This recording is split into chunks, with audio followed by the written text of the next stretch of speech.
In this tutorial, we're going to be learning how to use Twitter's app-only authentication. In a previous tutorial, we learned how to get a user's timeline by authenticating them with the built-in Twitter integration for iOS, and I'll have a link in the show notes for that. But if you want the same timeline to be displayed in the application, no matter what the user is logged into on the device, then you have to use the app-only authentication that Twitter provides. So this can be useful for an app specific to a company. So say you're Starbucks and you want the Starbucks Twitter timeline to be shown in your application. Then you would use the app-only authentication instead of the user authentication. So right here I have the application only authentication open from the dev.twitter.com, and it kind of gives you the rundown. It talks about these tokens right here, which are kind of like the OAuth tokens you use for when consumers log in, and it tells you about the differences, and it goes through every step you need. Here's all the keys you need and all this fun stuff. But what we need to do, or what you need to do I should say, is you need to go to dev.twitter.com. Right here it's going to tell you to log in. It's going to have a login button. So once you log in, you can go right here and go to My Applications. Then you need to go to Create New Application. I've already created one. It's right here. So I'm just going to open it. And if you go down, you have your consumer key and your consumer secret, which is what we need to get our application to work. So that's all we need from dev.twitter.com. And then we're going to come over here, and this is on GitHub, and this is the ST Twitter framework. And this framework is awesome. So it allows you to easily work with the REST API for version 1.1 of the Twitter API. So this tells you how to install it. If you want to use CocoaPods, you can, and all this fun stuff. But seriously, you should use this if you're working with the Twitter API. It's really, really easy, like insanely easy to work with the Twitter API using this framework. So all you have to do is download the zip file from here, and then we're ready to actually start working on the project. So leave this tab open though, because we are going to need this consumer key and consumer secret. So let's go right ahead and just jump right into Xcode here, because I've already downloaded it, so I have it right here. So let's go into create a new Xcode project. We're going to do a single view application. Click next. And I'm just going to call it app only authentication. And make sure devices is set to iPhone. Click next. I'm just going to put mine on the desktop, so click create.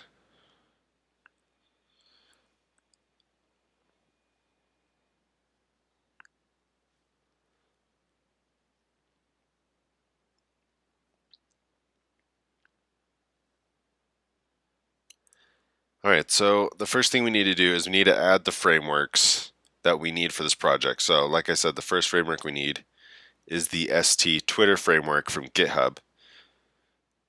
And I already have it right here. So you don't copy the entire folder over. What you do is you come over here and you go down to this ST Twitter folder right here. And then again, the instructions are on that GitHub page. So if it's easier to follow the instructions there, you can. But you just drag it over here to your Xcode project. You'll get this little pop-up. Make sure copy items into destination groups folder is checked. And then you're probably set to right here. So make it set to right here. Create groups for any added folders, and then click finish. Alright, so there we are, and here's all of the files that come with that framework. Now we need to add some frameworks that Apple provides. So we need to come over here to the build phases, then link binary with libraries, and then we're going to add the accounts framework.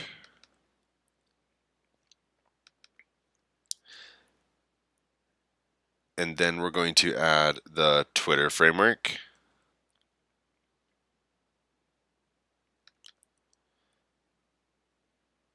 And then we're going to add the social framework.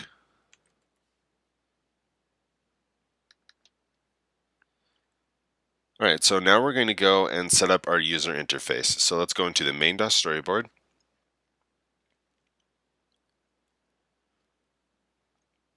And we're going to select our view controller. And the first thing we're going to do is put it inside of a navigation controller. So we come up here to the editor, and then we go to embed in, then navigation controller.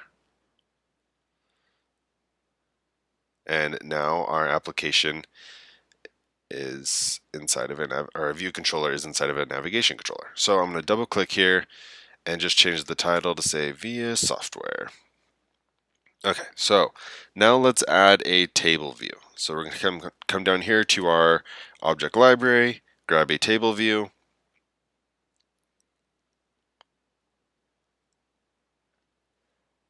throw it on there. Oops, I grabbed a cell instead of a table view. There we go. Alright, so now with this still selected, we're going to come over here to the prototype cells and make it have one prototype cell. Then we're going to come over here to the size inspector, and we're going to change the row height from 44 to 100. And then we're going to come over here to the connection inspector, and we're going to link up our data source and delegate. So you just click from this little circle and drag to view controller. You can do it there, or you can do it here. Okay, so now with the table view, we need to go and click on the cell, click on the table view cell, come over here to the attributes inspector, go from style to basic, and for the cell identifier, say cell ID. Just make sure whatever you put here, you're going to put into the code. So you can really put whatever you want.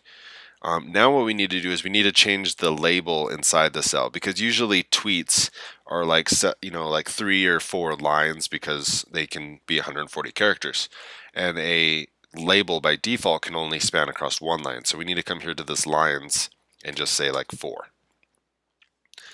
And now excuse me, now we need to go into the assistant editor and link up our table view to our code. So I'm just going to lower this part of my screen because we're on a small screen. Select the table view and control drag to in between the at interface and the at end, and for the outlet just call it table view and then connect it. So now we can close the assistant editor, go back into our standard editor, and then go into our view controller.m file, the implementation file for our view controller.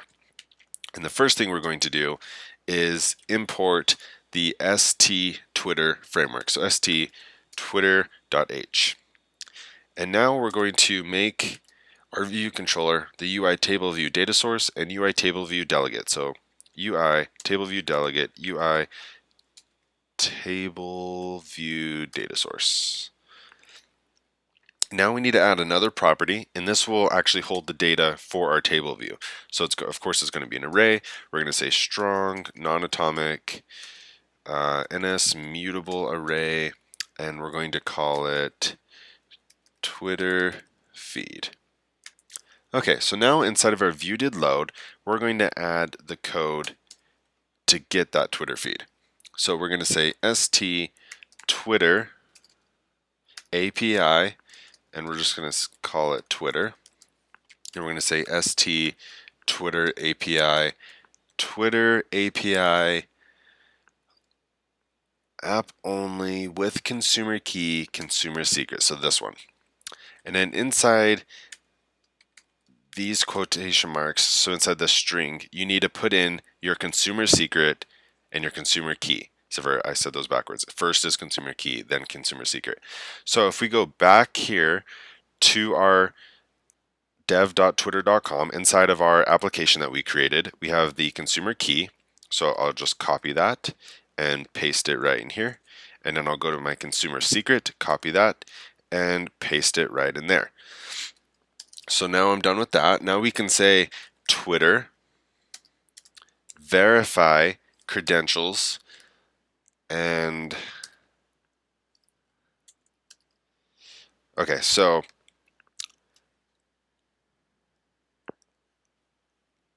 let's see. Okay, so inside this first block and inside this other block. Okay, so let me explain kind of what this method does. So it verifies their credentials with success block. So this is going to make sure that our consumer key and consumer secret is actually valid with the Twitter API. So it's going to go do that. And if it's successful, we want to do something in here. If there's an error though, we want to log it out to the screen. So we're going to say error.debug description. Inside here, %at. Okay, so inside here, we're going to run another method. So we're going to say Twitter get user timeline with screen name success block. There you go. So inside here, we're going to put a string. And just like our other block method, if it's successful, we want to do something with the data. If it's not, we're going to want to return the error. So we say nslog error dot debug description.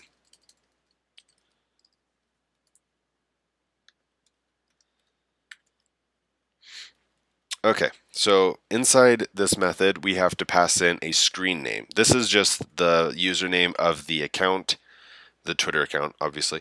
So mine is Via Software, so I put Via Software in there. Now inside of the success block of the get the user's timeline, we want to do something with the user's timeline. So I'm going to say self.twitterfeed, which is the feed, our NS mutable array, and then we're going to have that equal this statuses array. Oh, I'm sorry, we need to say NS mutable array with array, and then pass in the statuses array. Because this is an NS array and we have a NS mutable array. So basically we're just taking, so this block returns an array filled with the data that we want, and then we're just passing that array into our other array.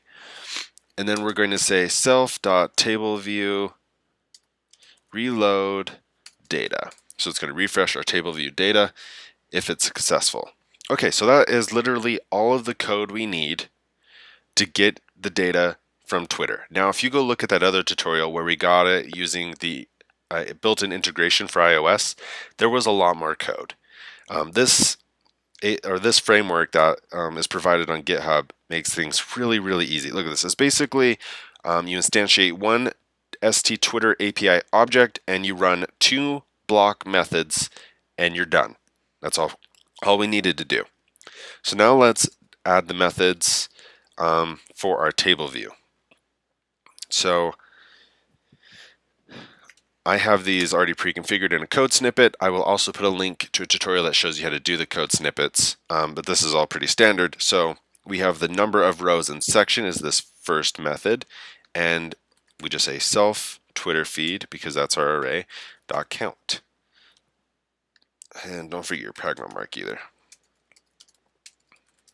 Table view methods. And then for the cell ID, this is where you have to put that whatever you put in the main.storyboard for your cell ID, for the identifier. And then right here is the only part of code that's going to be a little bit different. So we're going to say ns integer idx, so index is what that stands for, index path dot row, and then we're going to say ns dictionary, call it t equals self dot Twitter feed at idx, and then we want to say cell dot text label dot text equals t. So this is basically saying the JSON data is returned usually as a dictionary. So what we do is we only want the text of our tweets. And then of course if you wanted to add an image, you'd want the image, but we only want the text. So that's what we do for the cell for road index path. And then for the did select road index path, I always put in this did or deselect road index path. So basically this says if a user clicks a row on our table view, it just deselects That way it's not doesn't stay blue when you're testing, because that's annoying to me. So let's build and run this and see the magic happen.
All right, so there we are. This is all the tweets from my VS Software Twitter account, and as you can see, I didn't have to approve Twitter to use this because we're not using user authentication, we're using app-only authentication.